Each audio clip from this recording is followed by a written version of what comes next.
an MTV reality series, and now here he is, and has come leaps and bounds from where he was when he had first debuted in the company. So I think you've got to give the guy credit, and I think you do. I think you do with the mic work and the ring work as well.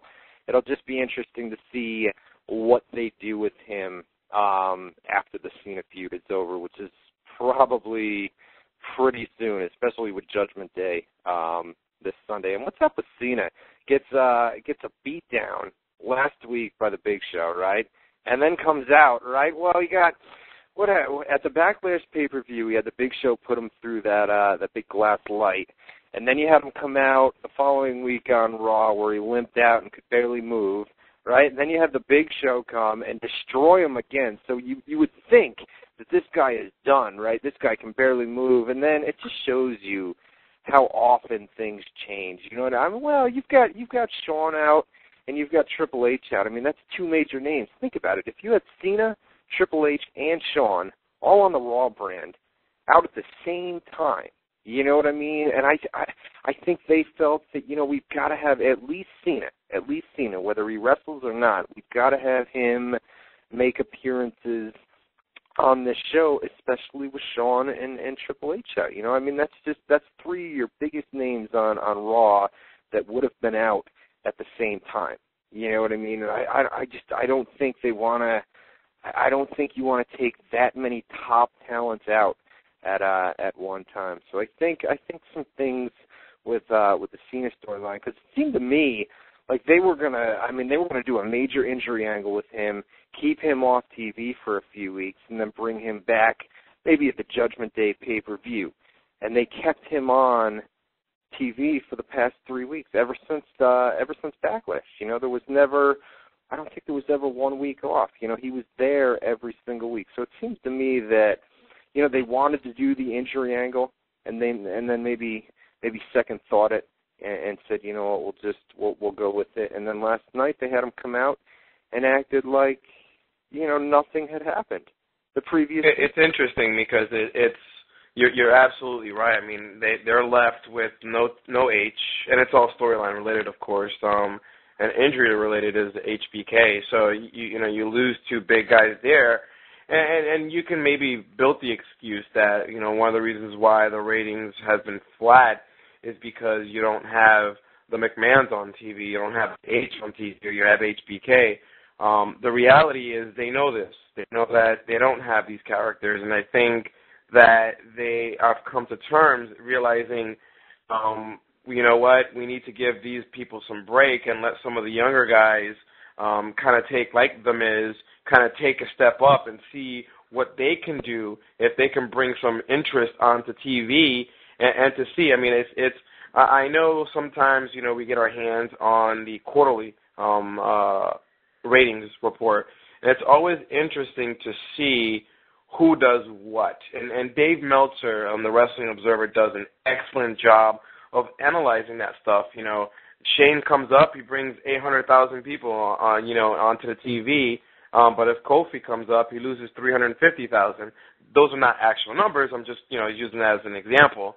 But it's interesting because a lot of these storylines and the ways that they write the shows are based on those ratings. It's based on who is really bringing in these new viewers to come in and how are we promoting to do it. It's an interesting concept. I mean, it goes way beyond just wrestling news and just kind of tune into every week and watching WWE programming. But it's really interesting when you go in and kind of look at exactly how are these storylines being developed, and a lot of it has to be developed with the viewers and how many viewers are watching who. That's William Regal, perfect example. He's actually a guy that draws ratings, which is kind of amazing.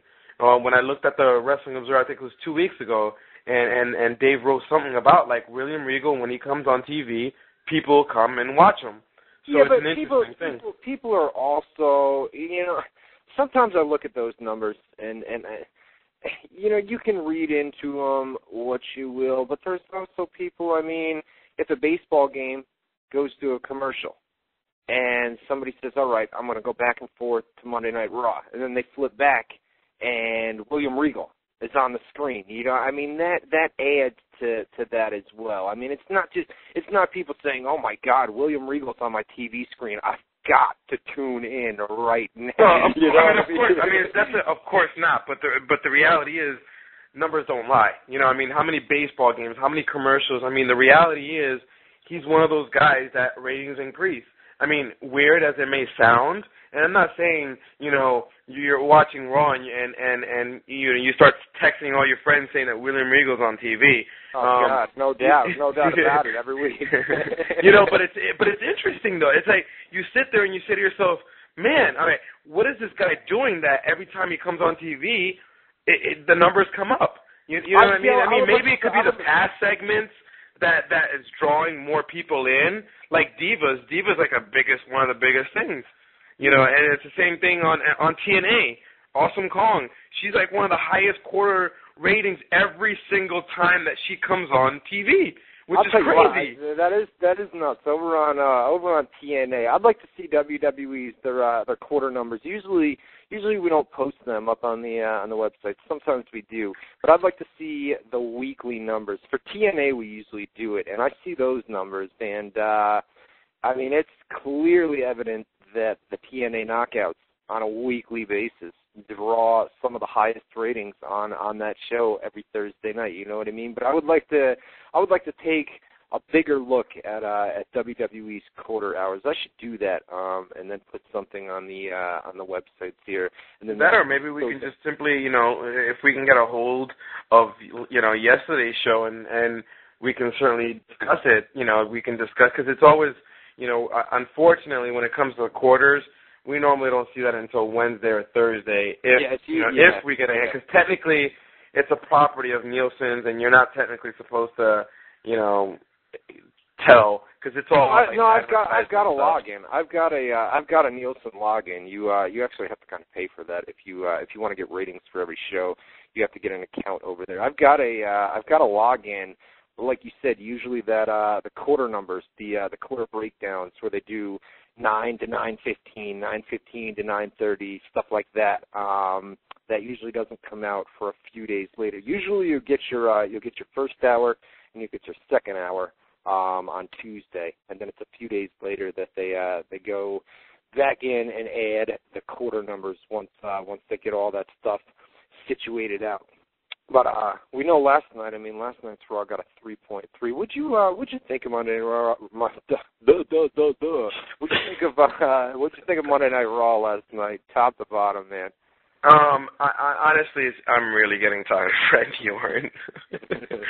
I mean, it's like our number one star of the show, Randy Orton.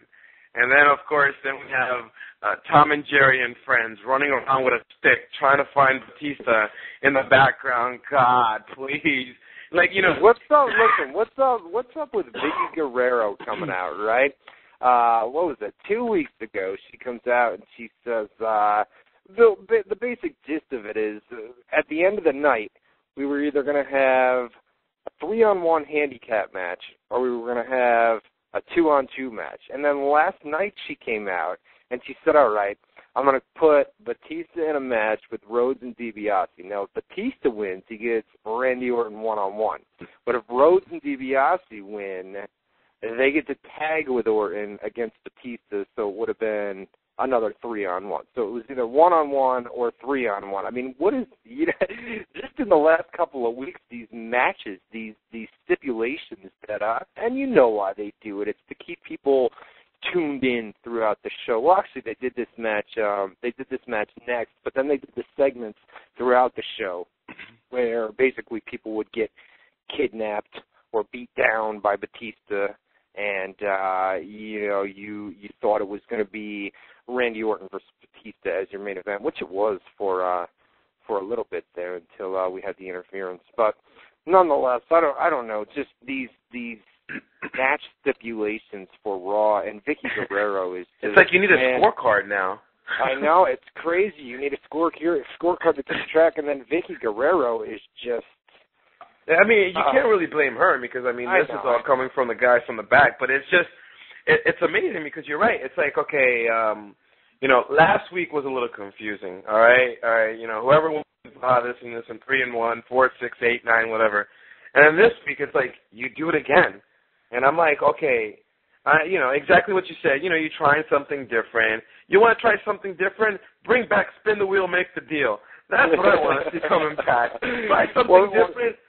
Or Brawl for All. Crazy. Bring back the Brawl for All. Remember that? Yeah, or some TLA. No, don't bring back Brawl for All, man. Never bring back Brawl for All ever again, man. That was. But it's true. But it's like exactly what you said. I know what they're trying to do. They're trying to create some chemistry. They're trying to push something. They're trying to push something out there. But it's like the reality is, it's like, all right, come on. Freaking Ted DiBiase gets jumped. Gee, I've never seen that before. Cody walks around the locker room with a freaking camera